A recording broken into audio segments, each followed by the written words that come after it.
na ao Irombe tsy misy afa-tsy tantara valomanana ihany no ilainay.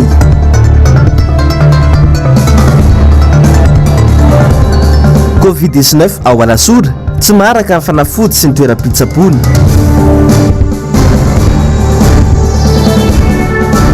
Loza an-dranomasina ny tranga atao Mananaravaratra tsy ara-dalàna ilay sambo kely hoy ny APMF. Manoatra ny araba tompolasy sy tompoko vava antsika rehetra izay manaraka ny fahitalavitra ny MBS tonga sondranao atao anatin'ny fampirahalam-bavao ka manasanao ampanajana sy ampitiavana ny tenako hanaraka ny vavao hatramin'ny farany. Nanao valandresaka ho an'ny mpanao gazety androany naveonivy ny agence portière maritime et fluviale na ny APMF mikasika ilay lozan-tranga tany Mananaravaratra izay nafatesana olona maro. Nanambara izy ireo fa tsy vita fizavana avy amin'ny APMF ity sambo nitondra mpandeha ity. Jessica Miray Tahiriniana. Omaly sambo kely iray antsoina hoe MS Franciano niala tao Tanambe, district ny Mananaravaratra. Tokony tamin'ny rora sisa sasany maraina. Iazo ny district ny Soneranivongo. Rendrika tao Antsiraka, teo anelanelany Sainte Marie sy Soneranivongo. Mandidina ny 30 ny mpandeha tao anatiny. Raha nambarany APMF androany, araka ny isa ofisialy, nivoaka dia 20 izao ny namony ainy tamin'ity loza ity. Vaovao nampitainy solotenan'izy ireo omaly tokony tamin'ny 10 ariva. Raha araka ny vaovao navoaka ny dépêche informative taratra teo ariva teo kosa, dia tafisakatra 30 izao ny namony ainy. Fidirana rano tao anatin'ilay milina ny sambo no nahatonga ny loza raha ny fampitam-baovao avy amin'ny APMF hatrany. Tsy ara-dalàna ny saingana ity sambo kely ity. Sambo kely izay vaovao sy sambo amin'ny voaniasa nefa. Izy io zany tsara ho fantatsika fa départ clandestin zany ny alany sambo tao. Zany hoe zany fiangana tsy misy fisavana avy tamin'ny APMF zany izy io. Raha tsy ivona kely zany dia Tanambe zany izy io mianta tamin'ny roa marena sasany latsaka kely teo tamin'ny dateny 9 décembre zany. Le sambo zany mianga tsy nilaza tamin'ny APMF sady tsy teo amin'ny torny Mananara no niangany. No le sambo koa zany tsy tokony sambo mpitondra olona, sambo tsy mpitatitra olona zany izy io fa sambo mpitondra entana. Dia izay no antony mety nahatonga izy nangalatra lalana tsy nanao déclaration tamin'ny APMF alohan'ny départ. Loza voazokady ho tena enjany ity nitranga tany Mananaravaratra ity ka milaza ny APMF fa isy ny sahazo omenany tompon'ny sambo. Manao antsoavatra ny APMF mba anaovana tompon'ny sambo ny visite hatrany mialoha ny iasany sambo iray. Manao antsoavy ihany koa ny mpandeha izy ireo mba ahifidy ny sambo ara-dalàna. Fa olona 5 kosa no fantatra fa maty nihinana hafano na ny tortue de mer tao mainty rano faritry Melaky ny farany herinandro lasa teo. 13 hafa no mbola manaraka fitsaboana ao amin'ny hôpital be raha araka ny vaovao iray eto Ampelatanana. Zazalahy 5 taona sy vehivavy bevoka voe 19 taona monja ireo nindosany fahafatesana ireo. Zaza iray 2 taona no kely indrindra amin'ireo mbola manaraka fitsaboana hatramin'ity androany ity. Telo tamin'ireo namony ainy no tsy nanatona hôpitaly fa maty tao an-tranony avokoa raha ny vaovao eto Ampelatanana hatrany. Mitombo hatrany ireo olona manantona toeram-pitsaboana vokatry ny fihinanana ity sokatra ny masina ity. Tsara moa ny manamarika fa voarara ny fihinanana fano any an-toerana amin'izao fotoana izao. Ny lafa mavoan'ny fahasalamana indray nanomboka omaly ny fisokafany fanaovam-baksiny Pfizer eto Madagasikara. Misokatra ho an'ny olona feno 12 taona ny mihoatra izany ka tsy mbola nanao vaksiny miady amin'ny valanaretina Covid-19. Dozy 2 no fatra ny vaksiny Pfizer iray ka tokony elanelana 120 ka hatramin'ny 20 andro ny fanaovana ireo fatra ireo araka izany dia misy karazany telo ny vaksiny mety miady amin'ny valanaretina Covid-19 afaka ataon'ny rehetra eto Madagasikara dia ny Janssen izany, ny Sinopharm ary ny AstraZeneca izany hoe eny anivon'ireo ivon-toeram-pitsaboana samihafa sy eny anivon'ny toeram-pitsaboana fototra na ny CSP2 izany. Entana hatrany araka izany ny rehetra hanao vaksiny satria ity vaksiny ity irery ihany no fanefitra tokana amin'ity valanaretina Covid-19 ity. Vaovao avy any Ambatondrazaka indray, toerana maro tany aloatra no fihefiky ny rano vokatry ny ora mikija tany antoerana Omaly Riva. Anisan'izany ny tao Amparikely avy any Ambatondrazaka. Niry Andrinarivony, MPS Ambatondrazaka.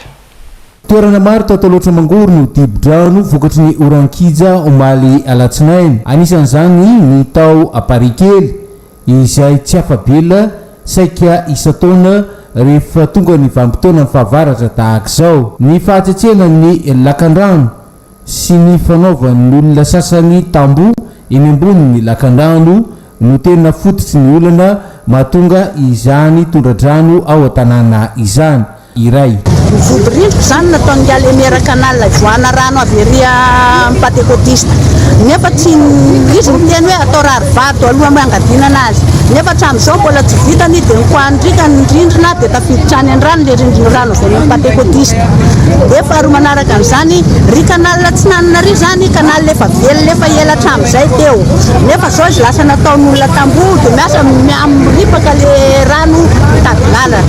Dia izay mihitsy koa hitako nahavoanay tamin'ny alina satria ao anaty tamboho zareo manao kanal dia mbô miteny ianao zany dia ohatrany tsisy dikany amin'izareo, ohatrany mijiry maty ny tena nefa tsy maintsy mahano sakafo, ny entana nefa fandrombana fa tratran'ny rano. Tsy hitako mihitsy izay ataoko dia farany adozy faraheriky hoe aleo zany alan'itsokafona io amin'ny maraina. Miandrandra fandraisana ndraikitra avy amin'ny mpitondra fanjakana araka izany ireto mponina avy ao Parikely ireto saingy atreto toy ny antso-hevitra izany antsoantso ataon'izy ireo izany.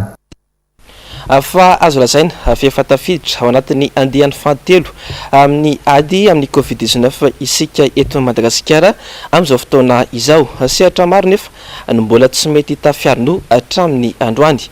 Anisan'izany ny sehatra ny fizahantany eto Madagasikara izay manasady indray ny amin'ny mety fikatona ny sisy tany ho antsika eto Madagasikara. Anjavandre Mahefa Tahirinena.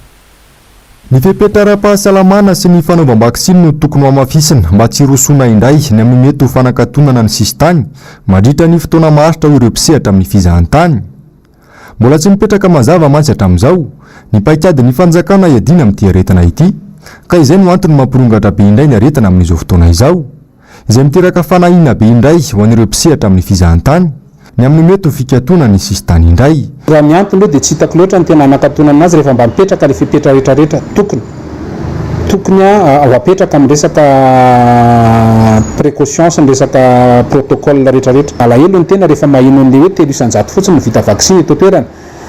Tsy ao mihitsy le politika an'le fanjakana fa matetika moa metehatra an'le fanomezana avy any ivelany fotsiny le mpitondra fanjakana izay hitako hoe tena azo atao hoe fahadisoana tanteraka. Ka tokony tsy ho diso stratégietsika satria ny fahadisoana stratégie no mahatonga ny sorona be dabe dia mahatonga ny sorona dia efa be dabe koa ny sorona dia mahatonga ny resaka économie moa zany ny resaka toe-karena voame tsika raha malala fa tsika efa firenena faran'izay disitra faran'izay mahantra amin'ny resaka économie dia miampy an'izany ihana rehetrarehetra zany ny fitondram-panjakana mbola tsy hita mihitsy ny tena stratégie fa resaka stratégie d'élitisme ny élitisme nge en général ho an'izay mety fotsiny tsy mampivoatra firenena zany fa tena stratégie générale mihitsy hoe ino no ahafahantsika mampandrosony hoe nana olona faran'izay tsy hamokatra izy tokony ho lasa acteur économique. Diso paikady araka izany ny fitondram-panjakana raha toka mieritreritra indray nanakatona ny sisy tany Madagasikara ho hiatrany ity mpisehatra amin'ny fizahantany ity. Goragoratra ny mantsy ny fampiarana ireo fepetra ireo na dia nakatona aza ny sisy tany ny Madagasikara nandritra ireny andiany voalohany sy andiany faharoa tamin'ny Covid-19 ireny ka lasa ny lafiny ara-toe-karena no lasibatra voalohany amin'izany. Tadidio fa ny sisy tany koa nge teto Madagasikara tsy tena nikatona loatra mampalahelo fotsiny mila mandeha maka tsy haiko na mila manao risoriso na mila manao ina any amin'ny ambony toerana any ianao vao matafiditra eto arbetabe foana ny vazana nanao vakansa ny miditra mivoaka mampalahelo mahita an'ireny hoe maninona moa no Air France foana no anina fa aiza le vol lafa any zany ny tokony hojerena foana izy fa amiko ny protocole apetraka foana hoe misy confinement mandritra ny 2 jours 3 jours de misy suivi de misy ny rehetrarehetra zany ny tokony apetraka satria zay no anina mba hahafahan'le économie tena mihodina tsara. Mbola maro amin'ireo mpisehatra amin'ny fizahantany moa amin'izao no tsy mety tafarin-doha taorian'ireny andiany voalohany sy andiany faharoa tamin'ny covid-19 ireny. Araka ny vaovao voaray eto ampelantanana dia nirendoza ny Angidiby nitondra ny sekretera mpanjakana miadidiny gendarmerie-pirenena Omalialina avitra somatsara ny tenany sy ny manamboninahitra lefitra mécanicien de bord niara-dita tamin'ny ny antsiprian izay avetrany ary tateriny namana mpanao gazety Andomeratina eo amindrindra tsara ny toky Ramarola. Ny anjeran-dranomasina manakaiky ny fokotany Ambatomalamu commune Mahabo district ny Fenariva-Tsinanana ny Angidiby iray mitondra ny sekretera mpanjakana miadidiny gendarmerie-pirenena Omalialina tokony tamin'ny fitora tanoany raha avy niara-dia tamin'ny praministra lehibe ny gouvernemanta namonjy ny vona an-dranomasina nitranga tany Soneranivongo. Naritra ora maro ny fikaroana ka avitra somatsara hitany mpanjono manamorona ny ranomasina ny sekretera mpanjakana miadidiny gendarmerie ny Maraina izany hoe naritra ora folo tena an-dranomasina ny tenany. De za io izy double latsaka tagnaty hélicoptère de za nanay izy mirivorivo ao izy fa misy sauvetage eo izy za indray raha misy sauvetage anao za tsy maty fa zay vakeo za mihery malaka anao fa milaka nanay kelikely tsy mazaka anao koa tsika telo laza tsy zakana de zay sy zanako zay double io tonde minda de za anagny raha io ao izy fa nao za mila matitra iaho izy tsy teto ndraiky izy tamin'ny efatra maraina de zay vitany amizay tody aketo amivalo zay toditety nanaka za zany mevity avarabaratra hely ny tana hitanay nanjy fo zany mbola misy lena mantavela zareo izy misy zile ary reny tsy maty. Olona efatra izy ireo no tao amin'ny Angidiby ka ny roa tamin'ireo no avitra somatsara dia ny sekretera mpanjakana miadidiny gendarmerie sy ilay manamboninaitra lefitra mécanicien de bord niara-dia taminy no ny toetrandro ratsy nanomboka omaly no vinavinaina no natonga loza raha nambarany seg taoriny ny voniny.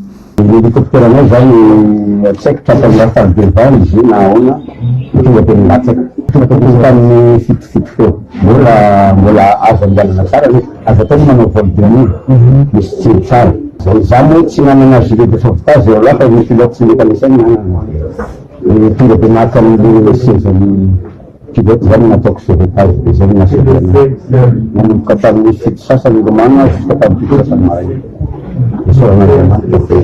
Angidiby roa no nitondra ireo iraky ny gouvernemanta ny iray nitondra ny praministra lehibe ny gouvernemanta izay tody somatsara fa ny iray nisy ny sekretera mpanjakana miadidiny gendarmerie-pirenena izay tradoza ity araka ny vaovao avy amin'ny gendarmerie dia tsy mbola fantatra mazava ny antony finjarana hatreto efa nahazo fitsaboana tao Mahabo taloha nitondra anazy teto Antananarivo izy mirala mianaka ireto andrasana kosa ny vokatry ny fanadihadiana makasika ity tranga ity.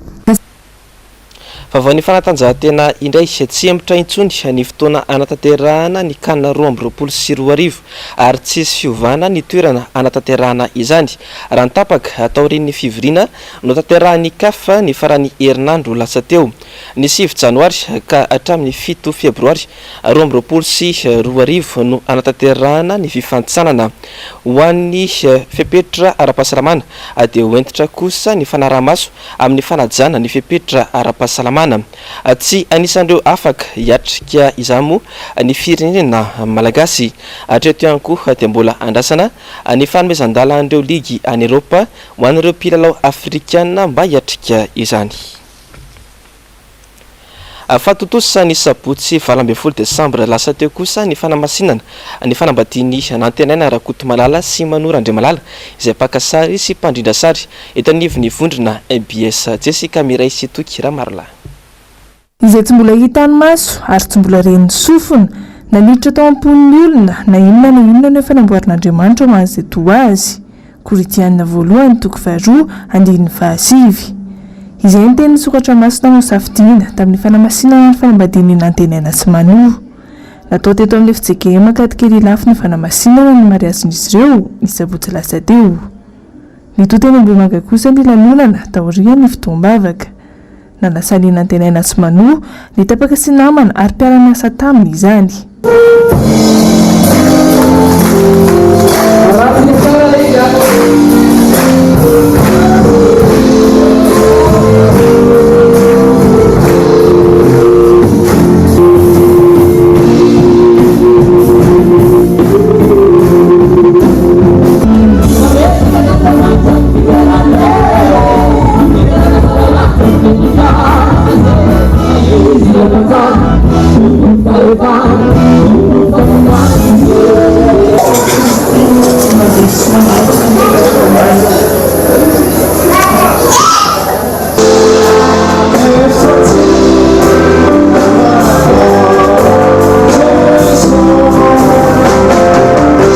Nivondrona MBS dia manatitra trano ny fiarabanany nantenana tsy manoho mahorena tokantrano. Eo amin'ny vaovao maresaka iraisam-pirenena indray fanambogoavana napetraky ny fianakaviam-be iraisam-pirenena momba ny fahasalamana na ny OMS ny anafoanana tanteraka ny varanaretina Covid-19 amin'ny taona 2020 sy 2021. Tsy maintsy mirahina sy miarametana nefa ny rehetra amin'ny fanatrarana izany indrindra amin'ny fanamafisana ny fanaovam-baksiny. Ando miaratina sy Toky Ramarola. Pour la deuxième année consécutive, la pandémie de Covid-19 vient perturber. Anao ny fomba sy ny ezaka rehetra mitsarana ny valanaretina Covid-19 maneran-tany amin'ny taona 2020 ny fikambanam-be iraisam-pirenena momba ny fahasalamana na ny OMS raha nambara ny Italia Jeneraly Omaly. Mitaky fandraisana andraikitra sy firaisan-kinany rehetra nefa no ahafahana manatratra ny tanjona indrindra amin'ny fanamafisana ny fanaovam-baksiny sy ny fanaparitany zany any amin'ireo firenena azo lazaina fa sahirana sy mahanitra.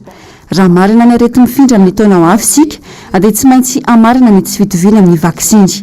Ny 70% ny mponina amin'ny rehetra dia tokony ho vita vaksiny avokoa hatramin'ny tapaky ny taona ho avy hoy ny fanazavana. Saika anjaka ny vokatra ity valanaretina ity avokoa ny firenena maneran-tany tao anatin'ny roa taona tsy nitsahany voatra zany ary namela takaitra goavana. Olona nitapitrisany no efa maty vokatra zany. Tsy lazainy intsony ny fitotonga ny sehatra maro lafy. Fotoana izao araka izany andraisana fanapahan-kevitra entitra tsy tara ny fahavoazana. Teto tena ampitandrina ny Italia Jeneraly ny OMS amin'izao akaiky fetiny krismasy sy ny farany taona izao. Mila mitandrina ny rehetra anatsahatra ny fiviriviriana sy ny hetsika mamorolona samihafa mba hiarovany tena sy ny hafa.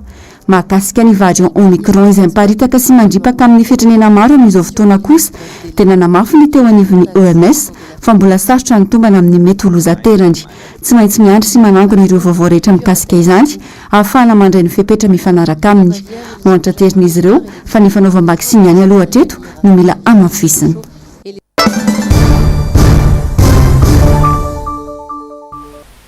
Fa tsy mila fa tsy nisy filoha maro karavalmanana hitondra any Madagasikara indray ny tatsasy ny mponina Iorombe. Izay no nivohitra nandritra ny fionana teo amin'ny filoha maro karavalmanana sy ireo mpitarika ny Antokotima ao Iorombe. Fanazavana avetrany ary eo amin'Rindratsary ny Mateo Prince. Ny filoha maro karavalmanana tenany ihany no ilainay mitondra Madagasikara ary izy irery ihany no mahavita mampandroso ny fiainanay. Uny nambaran'ireo solotena mponina mpikatroka ao anatin'ny Antokotima ao Iorombe raha tafaresaka tamin'ny filoha maro karavalmanana. Tsy maty ao amponin'ireo mponina izay tatsasy mpiompy ny akamarony ny sovitan'ny filoha maro karavalmanana izany fony izy teo amin'ny fitondrana.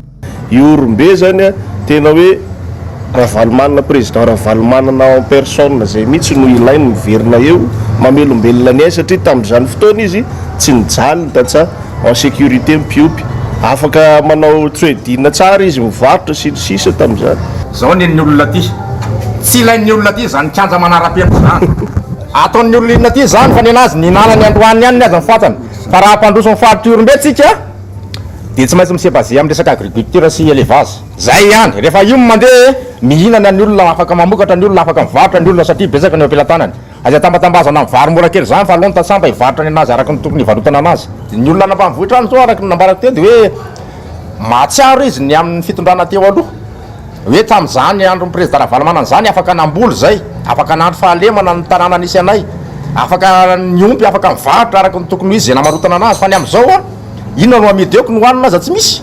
Tena efa tsy aina mifaritra tsy minosy irery intsony no tratrany tsy fanjary-tsakafo hoy hatrany ireto solotena mponina ireto izay tafaresaka tamin'ny filoha maro karavalmanana.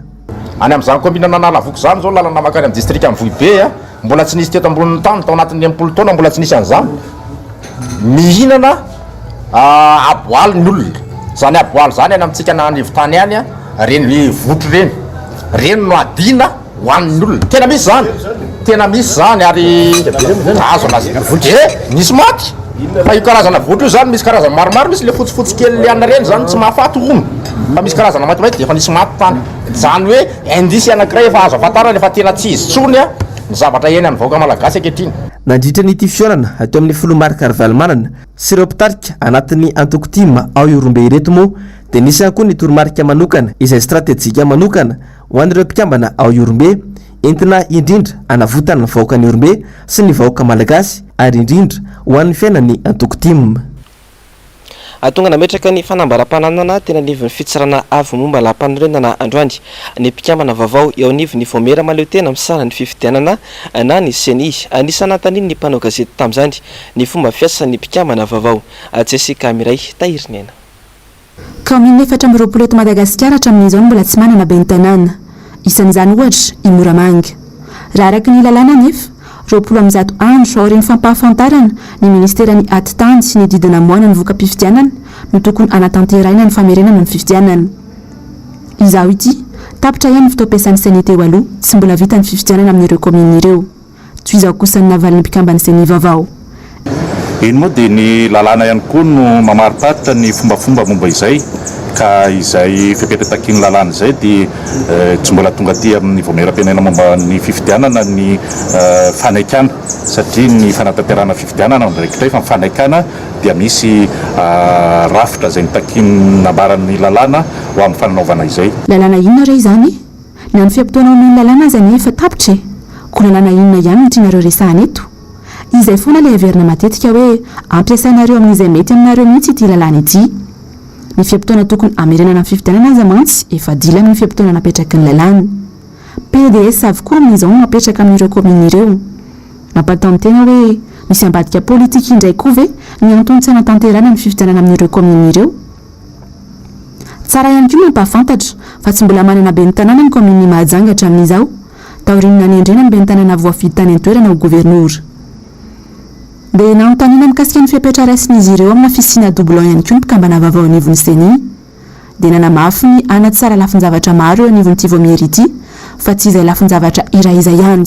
Ny ezaka izay taky ny eritreretina fanamby apetraky ny voameram-pirenena momba fahaleovantena momba ny fifidianana ny tondra fanatsarana amin'izay zavatra rehetra na lafin'ny teknika na fomba fiasa na ny tontolon'ny fanatanterahana ny asa ka tsy lafin-javatra ray tahaka izay fotsiny fa amin'ny lafin-javatra rehetra mihitsy no ezahana mba hisiny izay fanatsarana sy ny falavarariny ny fanatanterahana ny fifidianana izay.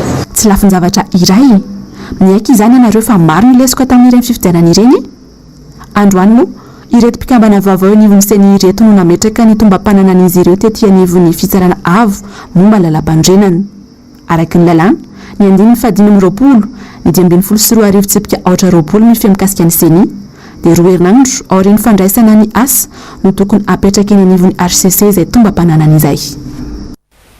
Tsy mbola misy atreto ny politika mazava entin'ny mpitondra fanjakana manarina ny firenena efa ifarana ihany koa tiany taona mbola tsy hita mazava hatramin'ny androany ny mikasika ilay POM izay nolazaina fa anavotana any Madagasikara.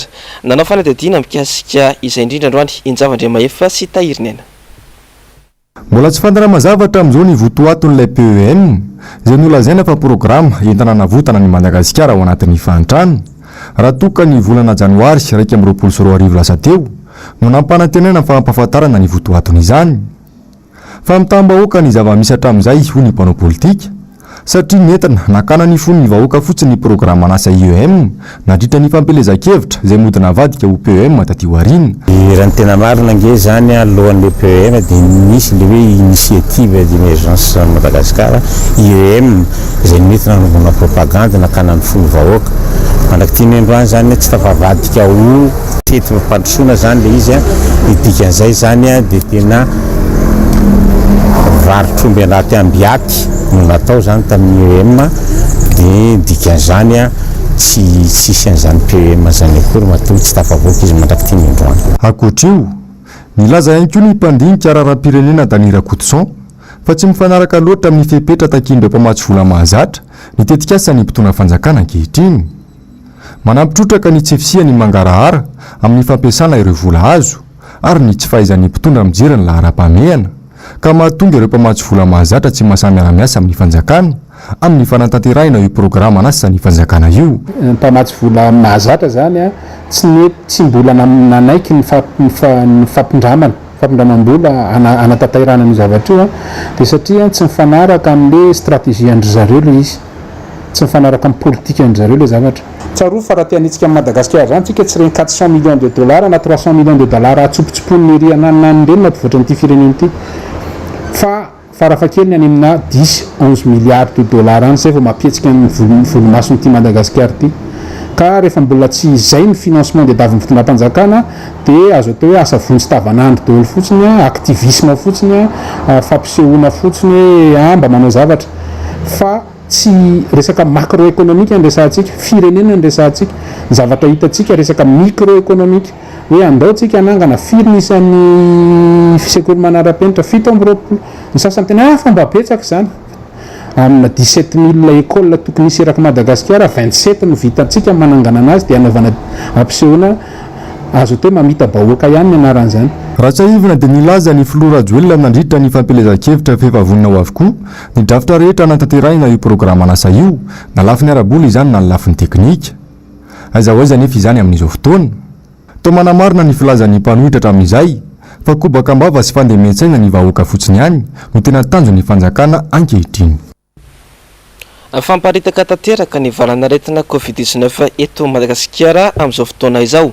Ho an'ny commune Alasora manokana dia fantatra fa tsy maharaka intsony akoho ny fanafody sy ny toeram-pitsaboana araka ny fanazavany ny ben'ny tanàna. Hafa nandiadina avy hatrany ary eo amin'ny sary sindran-tsary Andry Rakotomalala. Tsy maraka intsony ny fanafody sy ny toeram-pitsaboana ao Alasora noho ny fiparitany valanaretina Covid-19 ao an-toerana amin'izao fotoana izao. Tsy misy ihany koa mantsy ny fanafody mamaim-poana ho an'ireo izay marary misy otraretina tonga manatona ny toeram-pitsaboana. Fantatra ihany koa fa maro ireo averim-potsiny. Ireo fanaovana test izay napetraky ny fanjakana tany amin'ny CSP2 dimapolo eo ny an'ny commune Alasora izay tsy maharaka mihitsy ny test TDR. Betsaka ny olona izay atao hoe na mahita manana ny sotraretina coronavirus ny zavatra misy ihany koa ety amin'ny hôpitalim-panjakana dia miverimpotsiny ireo olona ireo ary asaina mividy fanafody fa mbola tsy misy zany ny fanafody izay mipetraka eny amin'ny CSP2 tahaka ny teo aloha mba hiatrehana zany amin'ny fisorohana ny valanaretina io. Matetika moa zany ny olona izay hoe ny tsy faharahany izay le test TDR eny amin'ny CSP2 zay dia averin'ny dokotera ary manao ny ordonnance izy ireo amin'ny fividianana fanafody hiarovana amin'ny coronavirus izay ny olona ihany no mividy anazy amin'izao fotoana izao ka eto mba mangataka ny fitondram-panjakana raha azo atao mba amerina ny fanafody gratuit ety amin'ny CSP2 tahaka ny fepetra izay ndraisina teo aloha. Raha araka ny fantatra dia efa misy ny ivitoerana ahafahana manao vaksiny fanefitry ny Covid-19 ao Alasora. Araka izany dia manentana ny rehetra azoto hanao vaksiny mba hiarovana anao sy ny hafa. Vavao avy any Alasora izay hatrany dia anaty tsara manokana ireo mpianatra ao amin'ny commune Alasora kosa any ben'ny tanàna sy ny mpiara-miasa aminy ao amin'ny commune amin'izao akatoko ny fety izao kilalao biscuit ary vatomamy no nozaraina tamin'izany. Fanadidina avy hatrany ary eo amin'ny sary sindran-tsary Andry Rakotomalala. Tsy nanavahana na iza fa samy nahazo fanomezana avy amin'ny commune Alasora avokoa ireo mpianatra rehetra eny amin'ny sekoly miankina amin'ny fanjakana EPP, CEG ary lycée. Etsika izay farao isa-taona. Efatry ny maly zany ny commune Alasora no nanatanteraka ny etsika Noely mizara fifaliana 2024. Izy io dia etsika anankiray natao hanomezana fifaliana ireo mpianatra rehetra atao anatin'ny sekolim-panjakana atao anatin'ny commune Alasora, ny CEG sy ny lycée ary ireo EPP 12 izay mandrakotra ny commune Alasora. Misa 9 ao ireo mpianatra izay misitraka izany raha toka hoe ny miseuge sy ny lycée zany bonbon sy chocolat no menana azy ireo. Ny mpianatra madinika aty amin'ny EPP dia omena ny kilalao sy ny vatomamy ary ny biscuit chocolat ihany koa zany nanomboka omaly izahay no nanotanteraka zany ary mifarana androany amindreo EPP 12 tao anatin'ny commune Lasora. Teti-bolan'ny commune madiodio hatrany amin'ny 30 tapitrisa ariary moa no nentina nanaovana izao asa soa izao.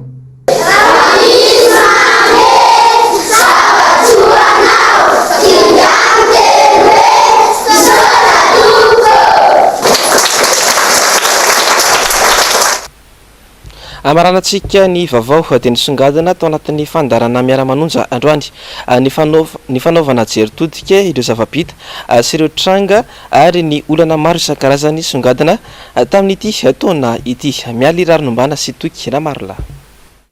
Mitohatra ny fanaovan'ny fandarana miara-manonja jeritodika ny zava-bita sy ny zava-nisy teto amin'ny firenena nomboka tamin'ny fiandohan'ity taona 2024 ity. Voaresaka tao anatin'izany fomba ny tantanana ny orinasa Madagasikara sy ny orinasa Jirama. Raha ity farany manokana no resahina, maro ny pakady napetraka ny fitondram-panjakana saingy tsy nahomby ary nampitaraina ny vahoaka malagasy hatrany ny tolotra ny omena ity orinasa mpanjakana ity. Raha ity taona 2024 ity fotsiny no resahina. Ny politika mpanjakana mihitsy fa mikasika ny resaka fitantanana an'ireny orinasa mpanjakana ireny no ohatrany tsy mazava indraindray. Satria raha miresaka zao tsika hoe resaka momba ny Jirama, anisan'ny mahakasika ny fiainan'ny vahoaka amin'ny ankapobeny andavanandro, pepenina mihitsy azo ilazana azy ny Jirama, ary orinasa misehatra amin'ny lafin'ny varotra angovo sy ny rano. Tsy azo heverina mihitsy ny hoe hananany Jirama olana hatrany am-boalohany ka hatramin'izao. Raha tsika ny flèche sy ny courbe dia azo lazaina hoe tsy mahita fiakarana mihitsy tsika, tsy mahita fivoarana teo amin'ny endrika ny fitantanana sy ny fiainan'io orinasa io. Fiemorana aza no azo lazaina hoe misy iainana amin'izao fotoana izao, ary maika mialoza noho ny teo aloha miaratsy noho ny tany aloha ny zava-misy izay iainan'ny mpanjifa eo anivon'ny Jirama amin'izao fotoana izao. No mafisan'ny solombavam-bahoaka fetraka lambo-safim-bololona ihany koa fa ny fomba fitantanan'ny fitondram-panjakana mihitsy no nahatonga ny fahasahirana ny vahoaka malagasy. Nitady alaolana hatrany ny fitondram-panjakana kanefa efa miharihary fa ny tsy fahaiza mitantana no nampahantra sy nampitotongana ny firenena. Ny fomba nitantarana ny firenena amin'ny ankapobeny dia natao toy ny karazana andrakandrana, natao toy ny fahoany tsy resaka tetikasa amin'ny zavatra natao fa zavatra mitapahana tamin'ny amena, zavatra tsy voadinika lalina, dia io anisan'ny mitondra izao fahasahiranana sy antony izao fahasahiranana izao. Tsy fialana ny Covid-19, tsy fialana ny resaka fiovovan'ny toetrandro na natao hoe changement climatique, fa ny tsy fahaizana mitantana sy ny tsy fahametrahana, tsy fahaiza mametraka an'izany atao hoe lara-pahamehana izany no tena antony izao fahasahiranana mahazo ny vahoaka malagasy izao. Reny telefelika ireny zany moa dia natao amboletra. Tsy resaka prioritaire eto no resahana araka ny tenin'ny sasany, na hoe tsy prioritaire fa zavatra tsy ilaina mihitsy izy. Tia mahaolana ireny na kely varavety ara, nefa vola tsy toko tsy foroana no atotona ao anatiny. Ankoatra izay voalaza, no resahana tao anatin'ny fandarana androany ihany koa ny mikasika ny lozana habakabaka na azo ny sekretera mpanjakana miadidiny Zandarimariam-pirenena sy ireo perediaminy ary ny lozan-dranomasina ny sesesy tatoato izay nahafatesana olona maro. Ny fandarana Global News avy hatrany no arainao aorin'izao fotoana ny fampirahalam-baovao izao. Aorin'izay kosa ny fandarana Aona Marina ary aorin'izay fandarana anankiroa izay no anarainao ny horonan-tsary iray miseho mitondra ny lohateny La Princesse de Chicago. Ny sampana fampirahalam-baovao dia misaotranao nanaraka ny vaovao hatramin'ny farany ary mametraka ny veloma mandrapitafa ho amin'ny rampitso indray tompoko lahy sy tompoko vavy. Veloma tompoko.